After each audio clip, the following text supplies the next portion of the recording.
In this episode, we start a three-part series as we count down the top 10 shows of 2022. Today, we're going to start at 10 and work our way down to number 8 in our rankings. So in that, here's the topics we're going to hit on today's show. We're going to be talking carbon credits, a rancher-founded beef packing plant, and using weather data to make stocking decisions. Those are the first three in our countdown to the top 10 shows of 2022. So stick around for today's episode of the Working Ranch Radio Show.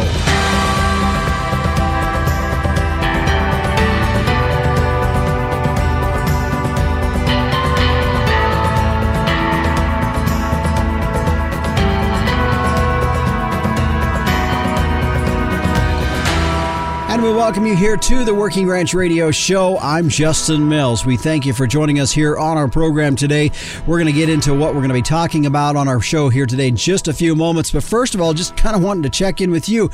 How are you doing? I'll tell you what, the weather that we have seen across the country this last week and what we could be seeing here in the weeks to come is, well, I'll tell you what, it's quite abrupt, to put it lightly. And I think back to my years in FFA and the FFA Creed that talked about the joys and discomforts of agricultural life. Well, this kind of weather is one of those, what I classify as one of the discomforts of agricultural life. But nevertheless, we're going to talk weather more later in our show as meteorologist Don Day will be joining us to give us what it looks like here for the coming weeks. And of course, the Captain Tim O'Byrne will be by in just a few moments to give us Tim's 2 cents for this week. He is the editor and publisher of Working Ranch Magazine, and he'll be dropping in on that. By the way, if you do not have your subscription to Working Ranch Magazine, the January-February issue is going to be coming out soon, and it is another great one. And I encourage you to check it out by getting your subscription started here today. Go to workingranchmag.com, and you can get started today.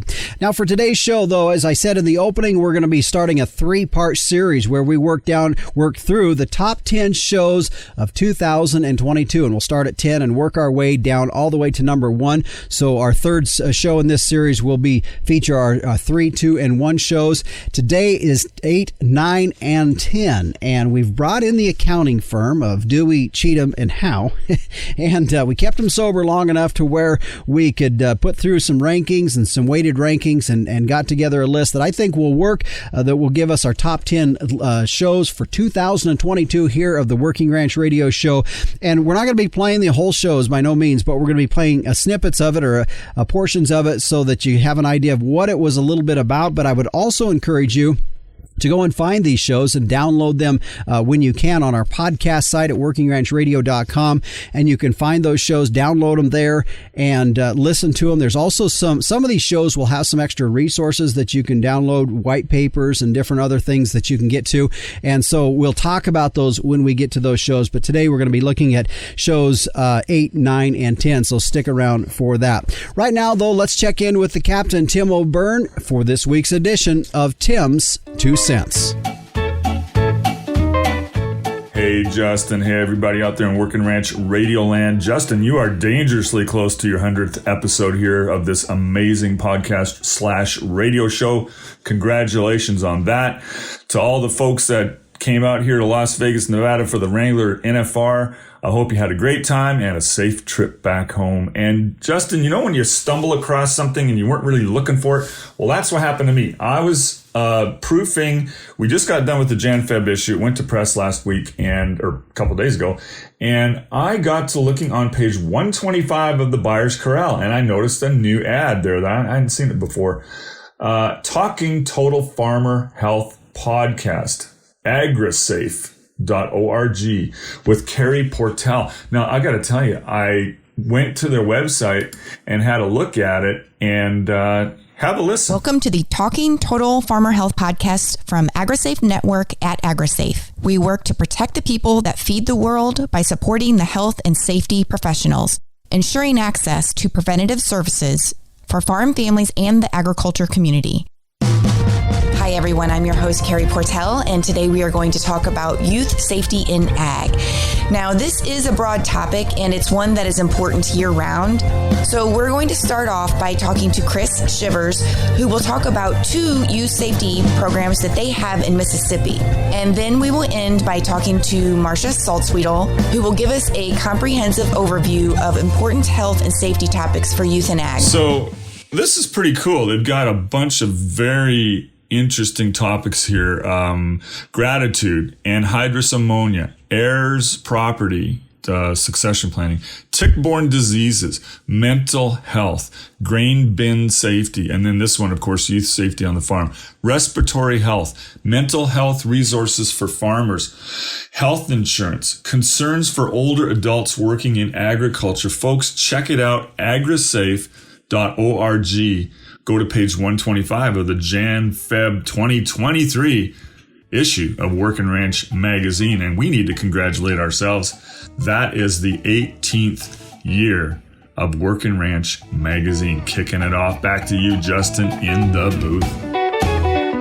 Well, thanks, Captain. And, you talked about just getting things started at 18 years for Working Ranch Magazine. Well, congratulations to you as well, because I know you've been with it from the start.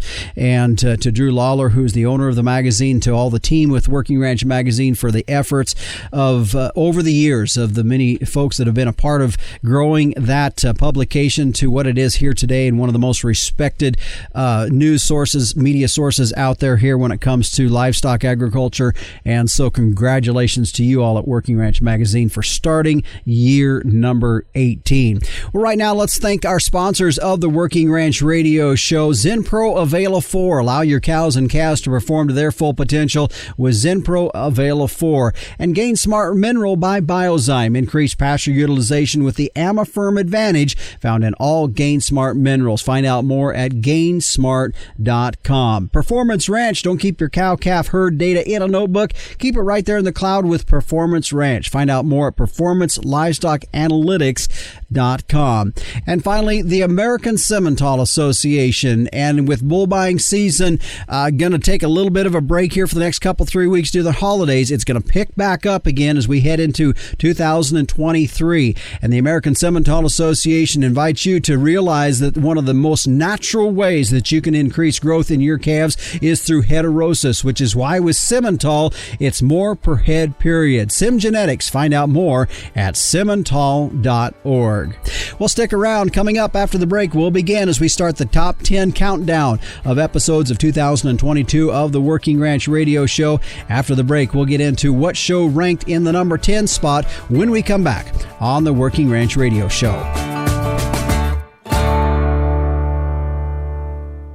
Cattle producers, here's a way to put more dollars in your pocket. Put the AmaFirm Advantage found in all Gain Smart Mineral to work in your cow herd. AmaFirm is the industry leader in increasing fiber digestion. In fact, research shows putting AmaFirm to work increases forage utilization by 10%, reducing overall forage costs and allowing you to graze more animals per acre. That's a big-time return on your investment. To find which Gain Smart Mineral formula is right for your herd, visit gainsmart.com. Don't keep your cow-calf herd data in a notebook. Keep it in the cloud with Performance Ranch and say so long to decoding handwritten notes. Performance Ranch is an easy-to-use app that simplifies record-keeping and makes decision-making easier. Keep track of herd inventory, monitor health records, and manage costs, all from your iPad or iPhone. Group texting important herd data? Delete it. Use Performance Ranch instead. Go to performancelivestockanalytics.com and be the first to know when Performance Ranch is ready to launch. And we welcome you back here to the Working Ranch Radio Show. I'm Justin Mills as we're counting down the top 10 episodes of 2022. And we're going to start in this segment here looking at the show that came in ranked number 10 in our list. And it was episode 85, Should I Sell My Carbon Credits? And it went out on our podcast site on Friday, September 2nd.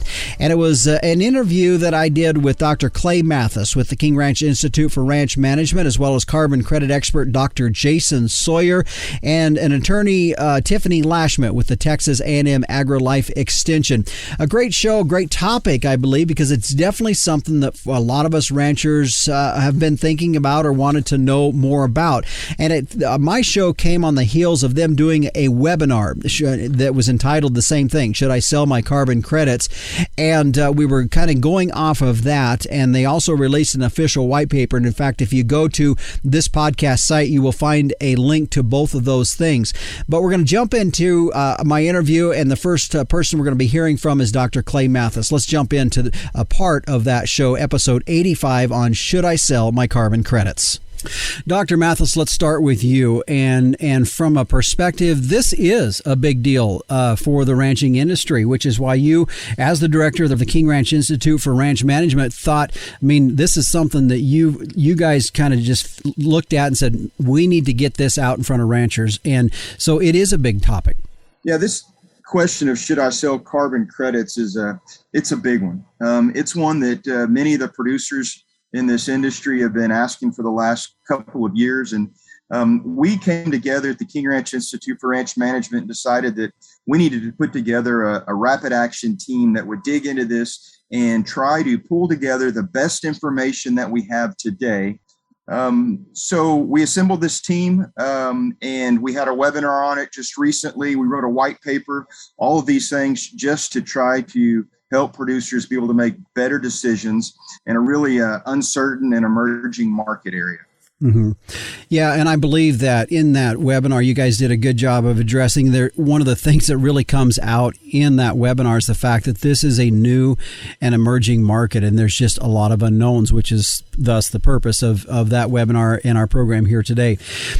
Because it is so new and we understand probably some very basics of it, I do think it's important that we take a little bit of time here to get into maybe getting on the same page about some of the definitions and the elements that are out there with that. And Dr.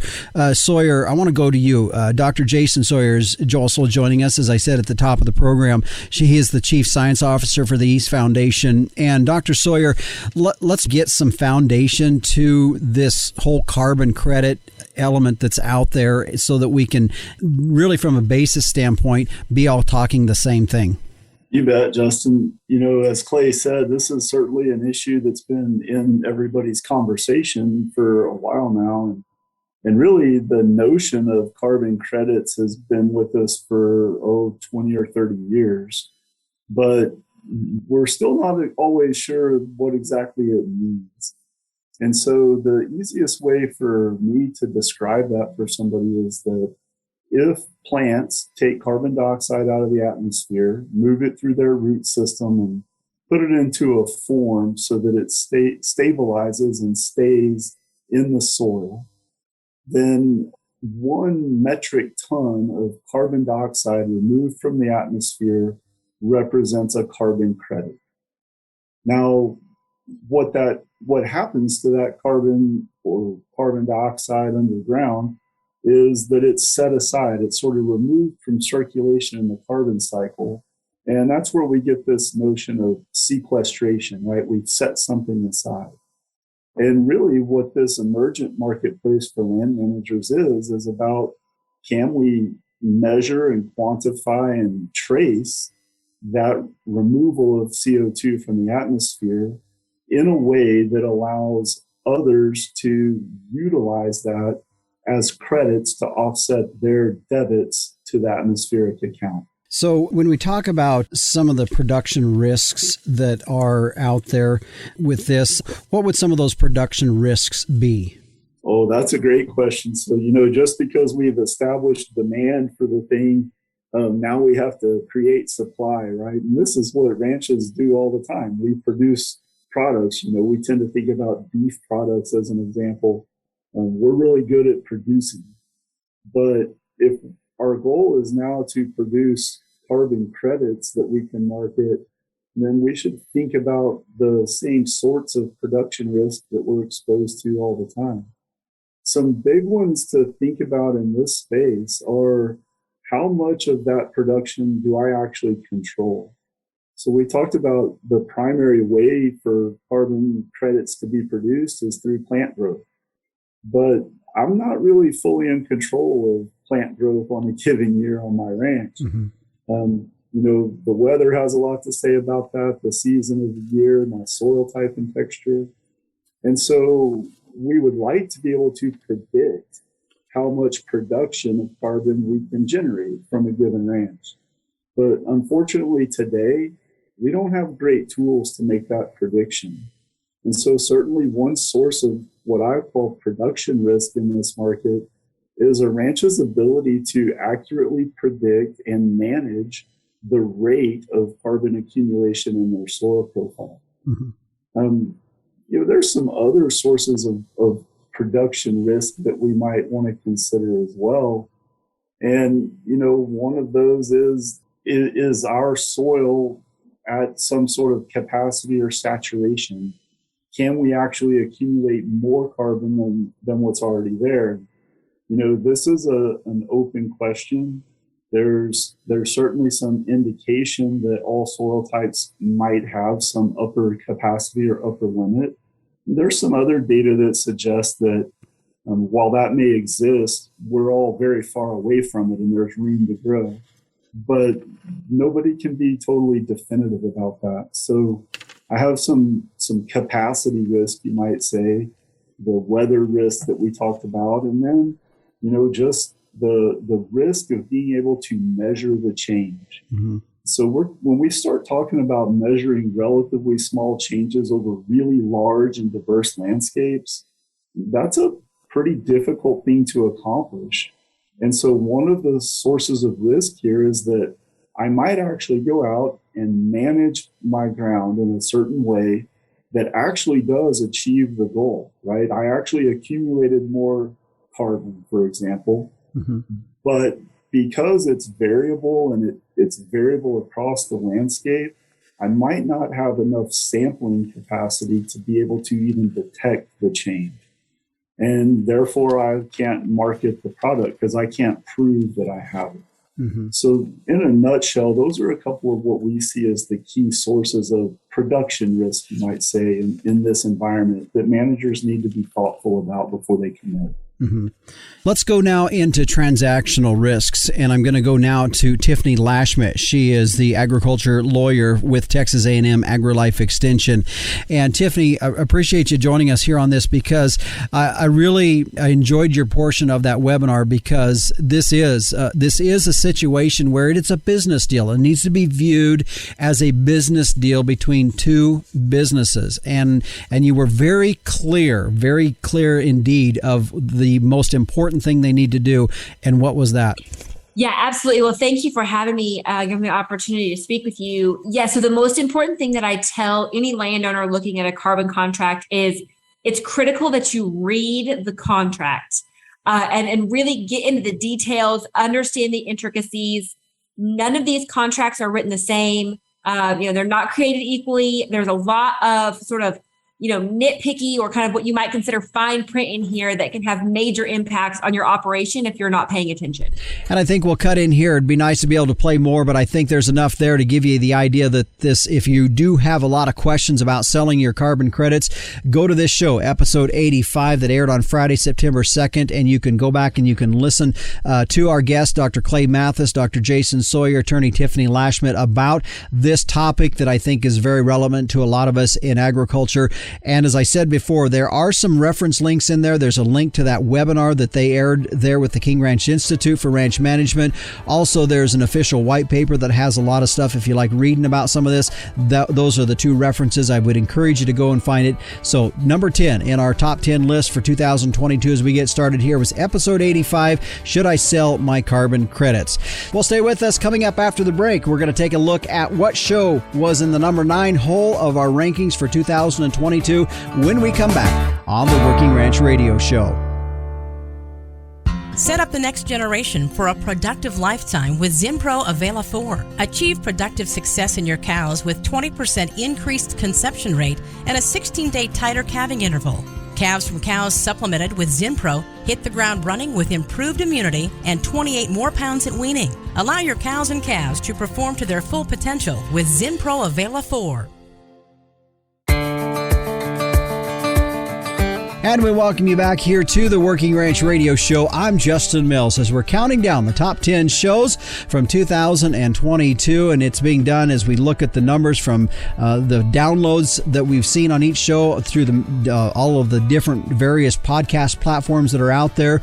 And we look at first week downloads, 1 month downloads, and total downloads. And we kind of have to skew a little bit of the total downloads because some shows maybe haven't had as much time to accumulate downloads. So we kind kind of do a power ranking and all of that. So in a way, you, the listeners that listen through podcast platforms out there that we're all on, you have been the voters of today's episode. So we appreciate you, first of all, for taking the time to listen to our show and downloading these programs.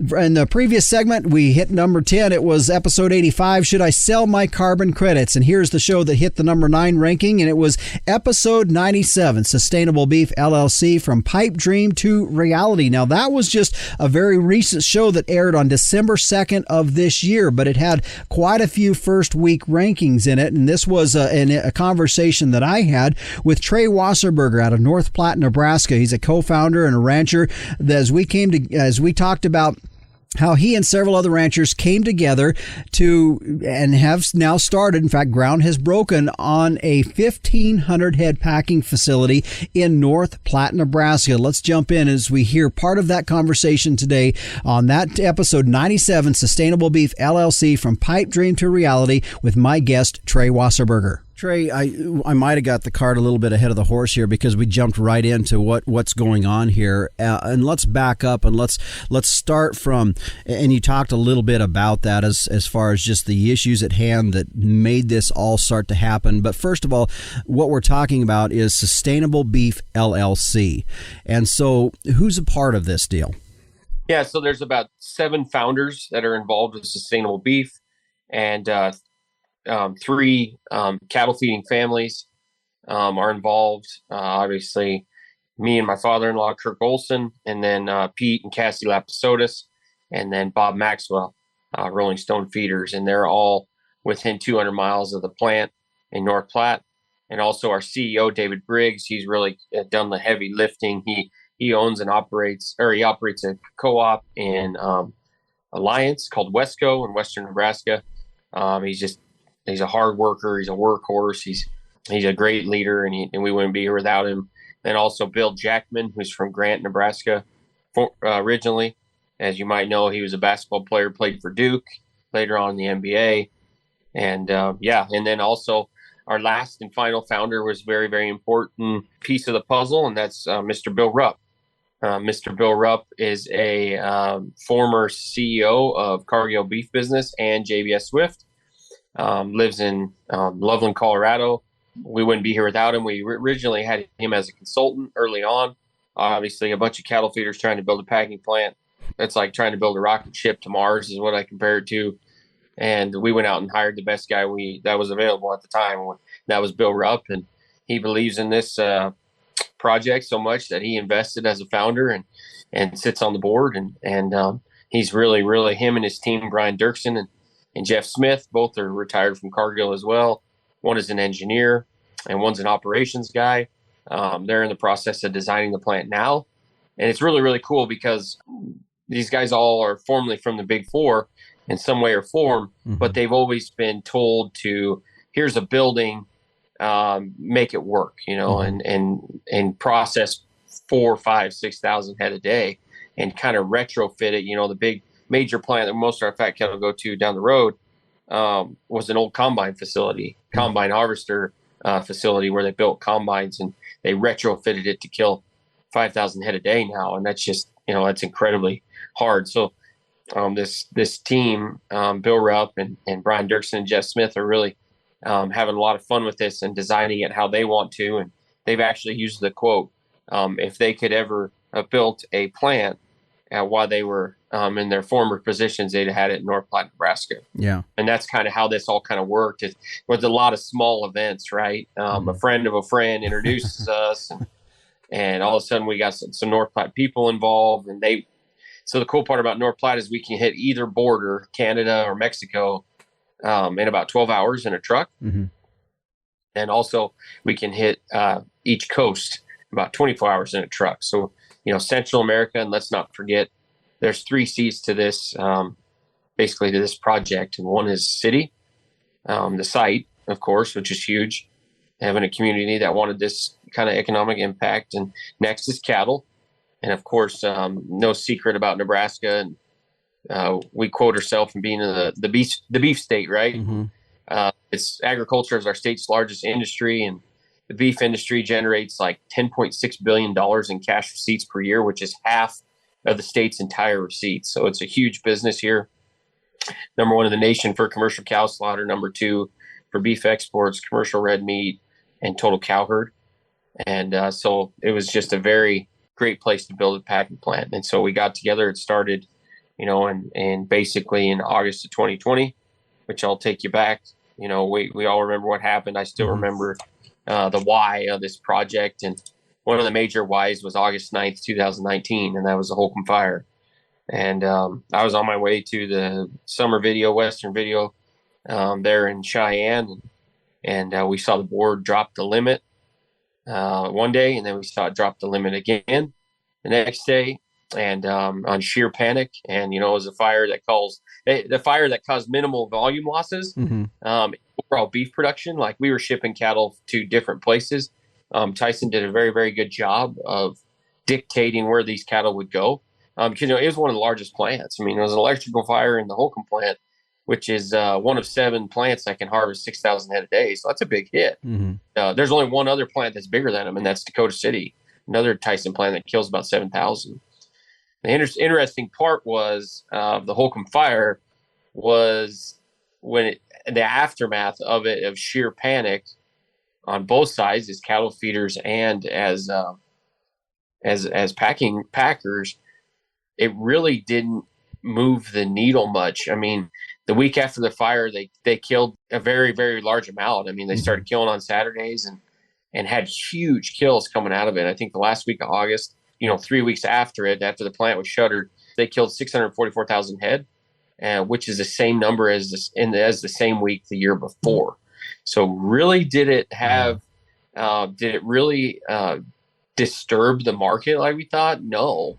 The packers did a really, really good job getting these cattle filled, but it completely panicked the CME and market out. And so I've always remembered that. And then that was in 2019. And what happened in 2020? Here came a pandemic, global pandemic. And completely disrupted the packing industry. They were really one of the, if you remember in the news that spring, they were really one of the, in March and April of 2020, they were really one of the major industries hit because of close confinement. There's a lot of reasons why, but close confinement in the plant, and also colder air allows the virus to live longer. And it was just panic in the streets on all accounts. I mean, shelves were empty.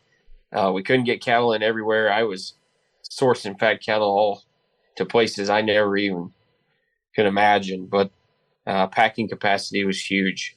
And, like you said, it was a perfect storm. And you got an overabundance of cattle and small kills and COVID running rampant. And I read the other day, it was like it disturbed the market. Now, this is a real disruption of the market. It cost the beef industry like $11.2 billion is what it came out to after, according to a study by a professor from the University of Arizona. So that tells you the disruption that we saw, and it was a problem. Yeah.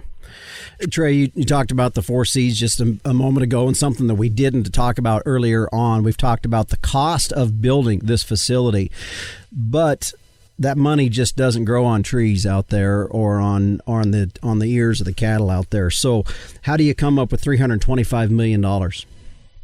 Well, maybe I should be asking you, because it was probably, I told this is Pete Lapisotis, who's a founder and a cattle feeder. He told me right at the beginning, he said, raising the capital will be the hardest part, because in agriculture, we don't have any cash. I mean, we have assets, and you're not going to go to any large bank and be like, well, I got this ranch I'd like to put up for this greenfield startup. That's just not going to happen. You're just not going to and that's the truth. Are you going to leverage everything you have to get this done? Are you going to go out and sell the idea and raise the money for this idea? And you know what? We talked to every cattle feeder I know. I went and sat at their kitchen table and told them, this is what this is about. You can buy shackle space. You can put equity into the company. And you know what? Probably we got about 20 feed yards hooked up. That was our network, because this project didn't fit everybody. Cattle feeders are not just like ranchers. They're not all created equal.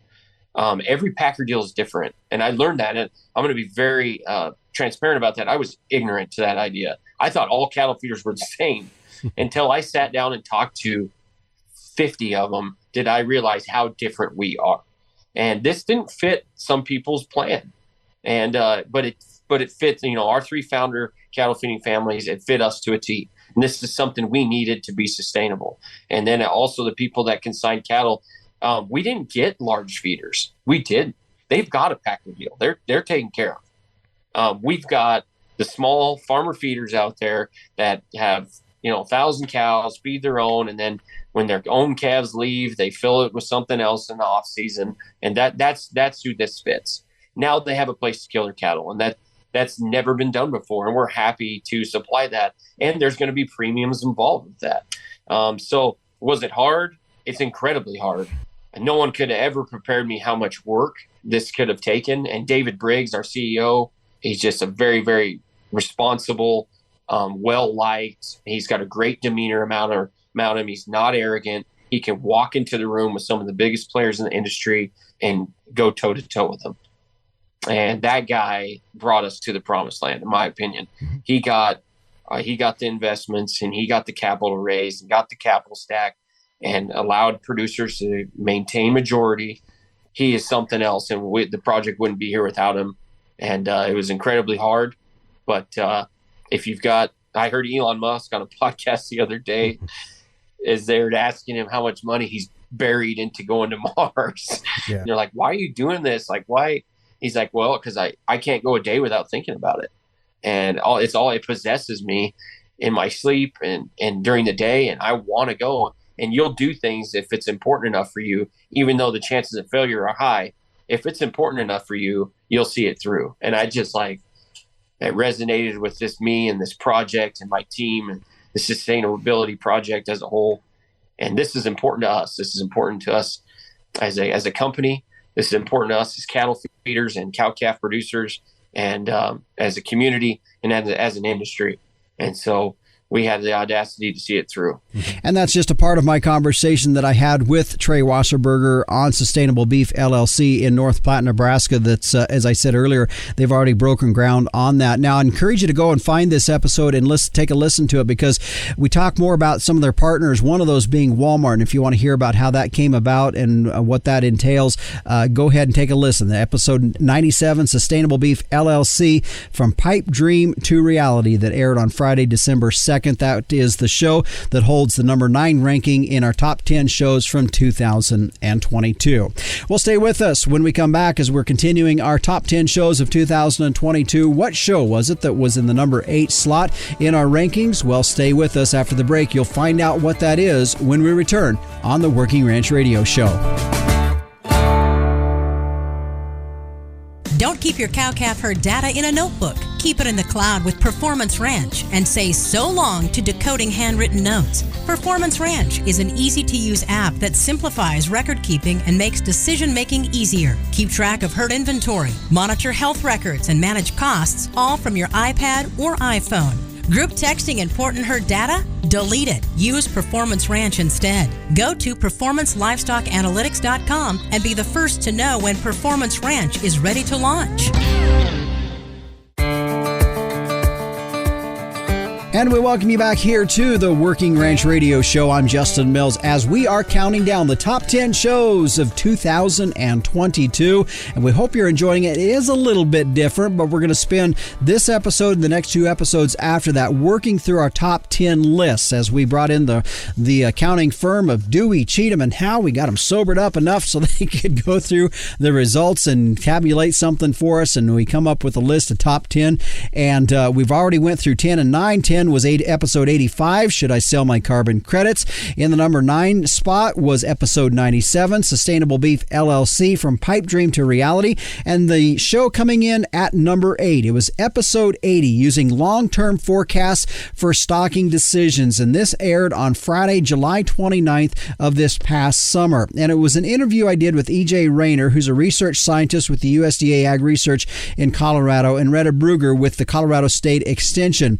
As we were discussing an 80-year project that's been done on weather cycles and then how that correlates to production on ranchers. In addition, coming up with a decision tree tool that they feel can be used to help ranchers make management decisions when it comes to stocking rates. Now, this show also had a lot of reference material with it, so you're going to want to go to the podcast site at workingranchrradio.com or on your podcast platform that you like to use, and you can scroll down through that and you can find a lot of those links. So let's tune in now as we hear a portion of episode 80 using long-term forecasts for stocking decisions. I want to start first by setting this up, because we're going to get into a study that EJ, that I know you have done on this, and we're going to talk more about it later. But let's first set this up, because as I said just a moment ago, we do and are starting to accumulate more and more data about our weather. And I believe that was something that you saw that said, man, okay, we've got this data, then how do we use that? So let's start that way and talk about what you were seeing as you saw some real value in the data that we've been able to accumulate in the country that gives us this ability. Yeah, thanks again for this opportunity, Justin.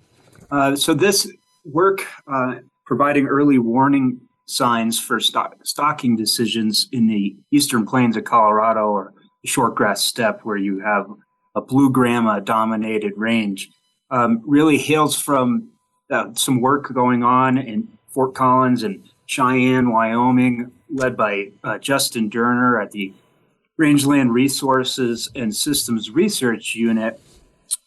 And this work really takes into account about 80 years of livestock weight gain, or yearling steer weight gain data, data collection, which began in 1939 in Nunn, Colorado, where rangeland managers working for the Forest Service at the time, before the station became a property of the Agricultural Research Service, were really trying to answer the question of how can we utilize animal agriculture in this land that had recently experienced a pretty severe problem in the role of the Dust Bowl, where row crop agriculture was deemed to be inadequate for providing income to families in this region.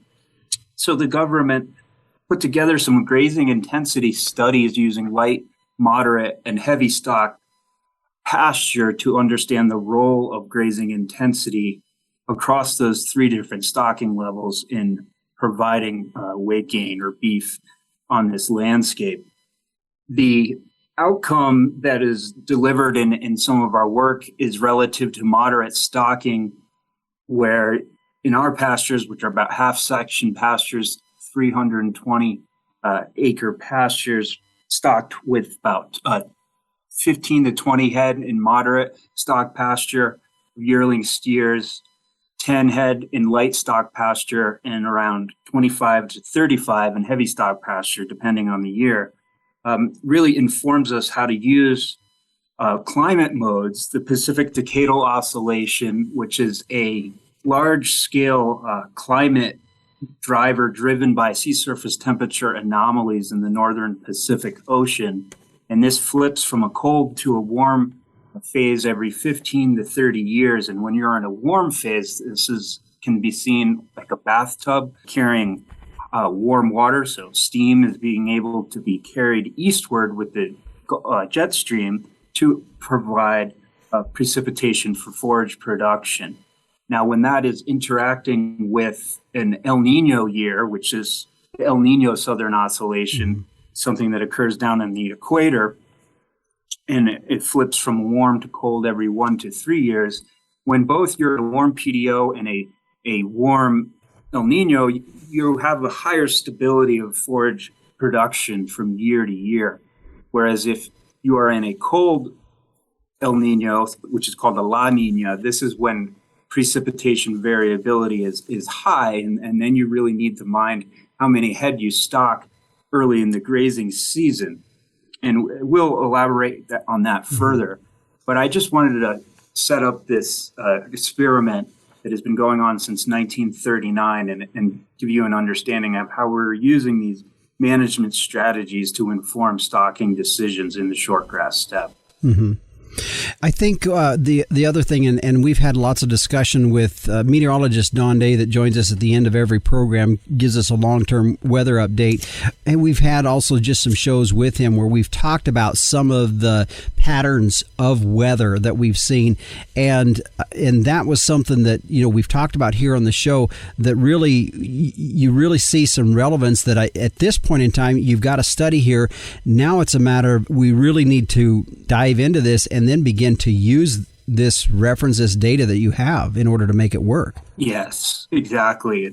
We were lucky enough to work with researchers at Colorado State University, Bill Parton, a climatologist or climate expert, and where he had been looking at forage production in relation to these large-scale climate modes. And we took it to the next step, looking at secondary production or animal weight gain. And that's how this project really began. And luckily, we had 80 years of data to work with in light, moderate, and heavy stock pasture. In this, there was kind of a decision tree that you put up that basically we could take the data that we have right now and place that into a process that would help us to go down through that.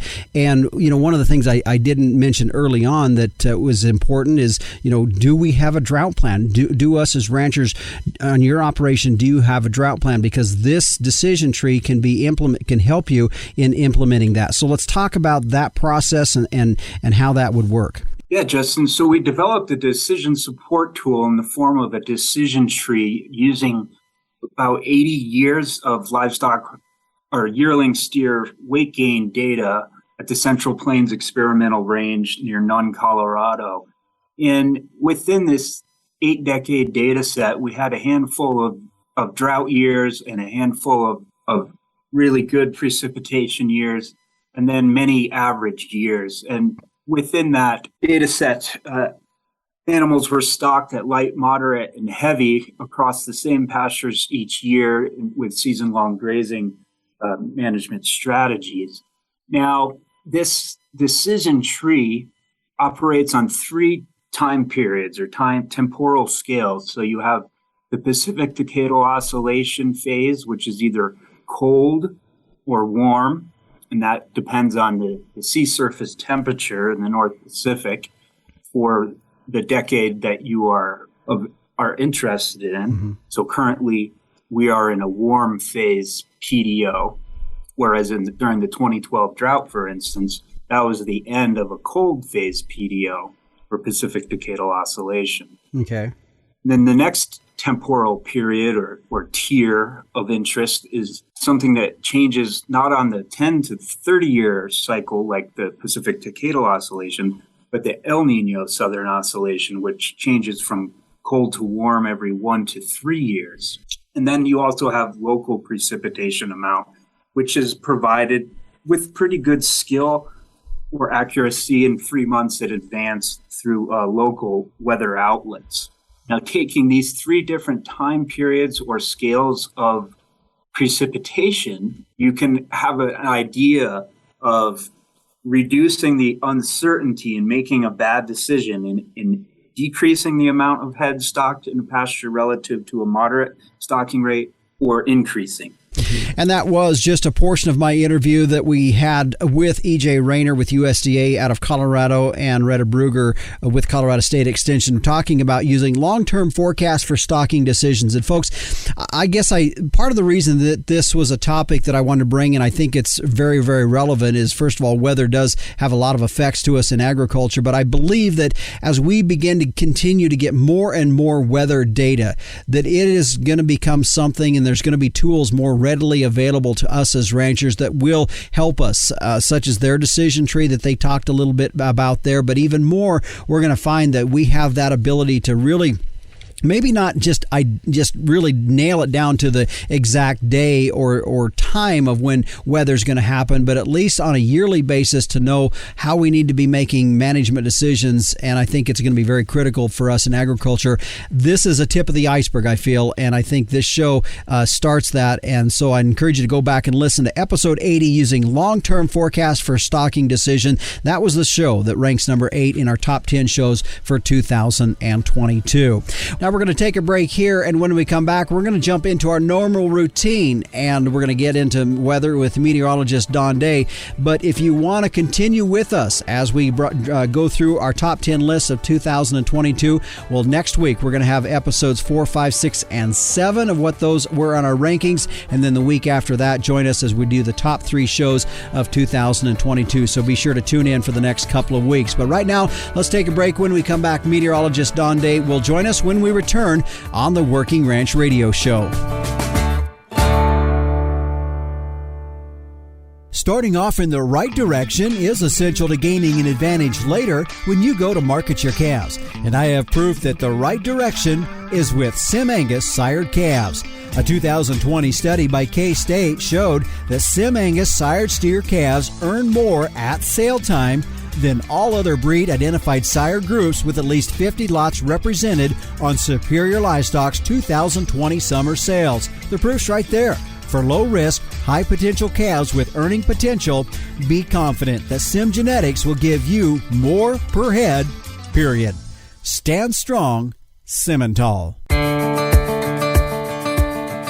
And we welcome you back here to the Working Ranch Radio Show. Justin Mills joined now with meteorologist Don Day with a look at our weather. And boy, you've had a busy last week with a pretty significant storm moving in, and now this week it looks like we've got the back end of this storm has a lot of Arctic cold temperatures in it.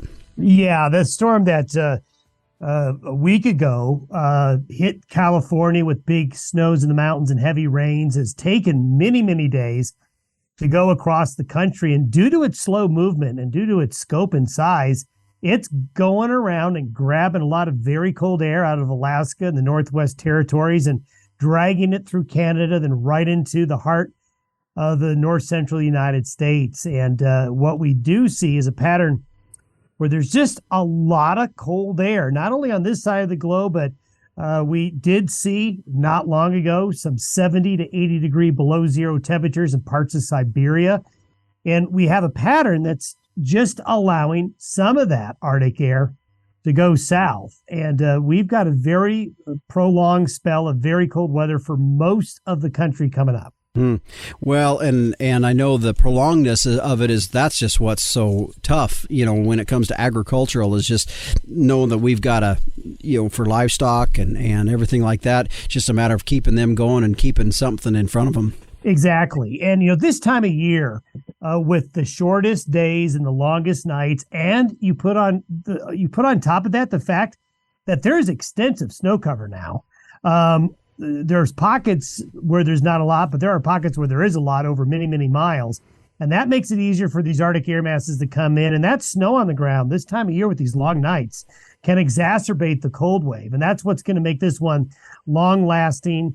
That is going to be stressful for livestock interests. And just about everybody from the Gulf Coast to the Corn Belt to the Great Lakes and eventually the East Coast could even see near or below freezing temperatures in Florida before this is done. So when we look out with the extreme cold that we're seeing, we know for this could be hanging in there for a couple weeks or so.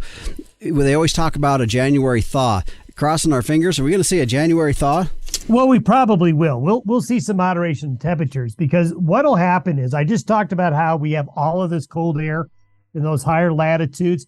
Well, when those pockets of cold air get released, the pattern will naturally build up areas that are a little bit warmer that will eventually move in. And that's one reason why you hear that term January thaw. It's a natural reaction to a big Arctic outbreak. The natural reaction is to try to counterbalance that. The question is, though, is that going into the end of December and into January and February, the pattern that we see will likely reload the Arctic again, at least one more time, maybe two more times. So what we're going to see with these Arctic outbreaks is the potential in January and February to see more. But in between them, there should be some relief. The question is how much, and I mentioned snow cover.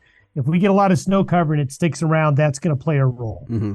All right, real quick, you had mentioned earlier that's the storm that we saw last week started down in California and slow moving across the country.